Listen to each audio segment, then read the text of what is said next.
Tu n'achèteras plus jamais de serviettes hygiéniques n'importe où après avoir écouté ceci. Chinaza, je te jure, cette serviette est magique. Chuchota Uju avec excitation à son amie alors qu'elle sortait du marché. Même quand je déborde, elle retient tout. Et plus aucune douleur pendant mes règles. Chinaza fronça les sourcils. Tu es sérieuse là? Je te dis la vérité, répondit Uju en serrant son petit sac en nylon noir. Va à la boutique de Mama Ada. Cette femme vend la meilleure serviette qui existe. Je ne connais même pas la marque. Personne d'autre ne la vend. Il n'y a qu'elle. La boutique de Mama Ada n'était qu'un petit étal à l'extrémité du marché de Nduka. Pourtant, toutes les jeunes filles, toutes les femmes du quartier s'y rendaient. Même des femmes riches de la ville voisine envoyaient des gens acheter chez elles. Ces serviettes hygiéniques étaient très bon marché, bien moins chères que toutes les autres, et elles ne décevaient jamais. Mais un détail troublait tout le monde. Mama Ada ne se rendait jamais au marché d'Onitsha pour acheter en gros. Aucun camion de livraison ne venait chez elle. Aucun fournisseur n'était jamais vu entrant dans sa boutique. « Comment fait-elle » demanda un jour une vendeuse du marché. « Je ne sais pas, et je ne veux pas savoir » murmura l'autre. « Cette femme n'est pas ordinaire. » Certaines personnes affirmèrent même que son étal était vide la nuit, et plein à craquer le matin suivant. Mama Ada souriait toujours à ses clientes. Ses yeux étaient perçants, ses lèvres couvertes d'un rouge foncé, et sa peau brillait comme du bois poli. « Venez mes filles, vous ne souffrirez plus jamais de douleur, » disait-elle d'une voix douce. Chaque jour à midi, une longue file s'étirait depuis son étal jusqu'au carrefour. Certaines jeunes filles arrivaient dès l'aube pour être servies en premier. On disait que ces serviettes faisaient disparaître les crampes, duraient plus longtemps et donnaient une sensation de liberté. Les autres vendeuses de serviettes hygiéniques perdaient rapidement leurs clientes. Leurs étals restaient vides. Certaines finirent même par abandonner complètement ce commerce. Aucune marque ne pouvait rivaliser avec celle de Mama Ada. Les murmures commencèrent. Pourquoi seulement elle? D'où viennent ces serviettes? Mais personne n'osait lui poser la question directement. Mama Ada était respectée et crainte. Étrangement, elle n'autorisait jamais sa propre fille, Amaka, à utiliser ses serviettes.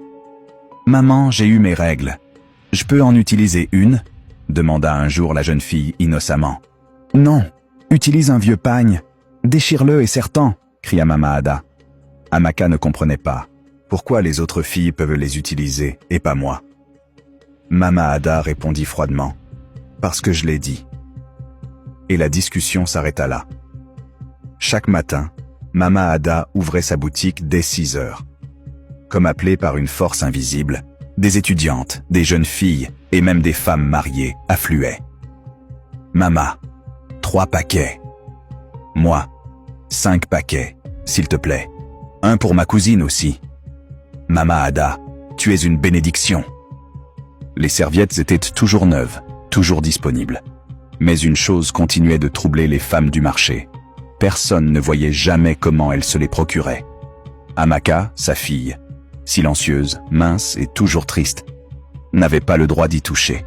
« Maman, s'il te plaît, juste un paquet, » supplia-t-elle un soir. « Je n'aime pas utiliser des vêtements déchirés. » Les yeux de Mama Ada devinrent sombres. « Tu feras ce que je dis, » hurla-t-elle. « Ces serviettes ne sont pas pour toi. » Amaka hocha la tête, les larmes aux yeux, et rentra à l'intérieur, confuse et effrayée. Ces serviettes étaient pour tout le monde, sauf pour elle. Pourquoi? Personne ne posa jamais la question. Personne ne connut la réponse. Jusqu'au jour où une femme nommée Lucie emménagea dans le quartier. Lucie arriva avec sa petite sœur. C'était une femme très pieuse. Elle allait à l'église chaque jour, lisait sa Bible et chantait des cantiques en cuisinant ou en marchant. Un après-midi étouffant, sa voisine Kioma lui dit en souriant « Lucie, tu n'as pas encore entendu parler des serviettes de Mama Ada ?»« Des serviettes hygiéniques ?» demanda Lucie, surprise. « Oui, va en acheter. Plus de douleur, plus de fuite. C'est un miracle. Et en plus, elles ne sont pas chères. » Curieuse, Lucie décida d'y aller. En marchant vers le marché de Nduka, elle chantonnait doucement « Seigneur, tu es mon fondement solide. » Mais à peine arrivée devant l'étal bondé, Mama Ada siffla brusquement. « Arrête ce bruit !» Lucie s'arrêta, confuse. Pardon? Arrête de chanter ça, cracha Mama Ada, le visage soudain dur. Si tu veux acheter, achète. Sinon va-t'en. Les yeux de Lucie s'écarquillèrent. Je chantais seulement. Je m'en fiche. Sors d'ici, cria Mama Ada. Honteuse et troublée, Lucie s'éloigna sous le regard silencieux des femmes dans la file. Cette nuit-là, Lucie s'agenouilla près de son lit. Père, quelque chose ne va pas chez cette femme. Montre-moi la vérité. Protège ces femmes qui vont là-bas chaque jour. Au fond de son cœur, une voix murmura. Observe attentivement. Alors Lucie commença à observer, et ce qu'elle va découvrir très bientôt vous laissera sans voix.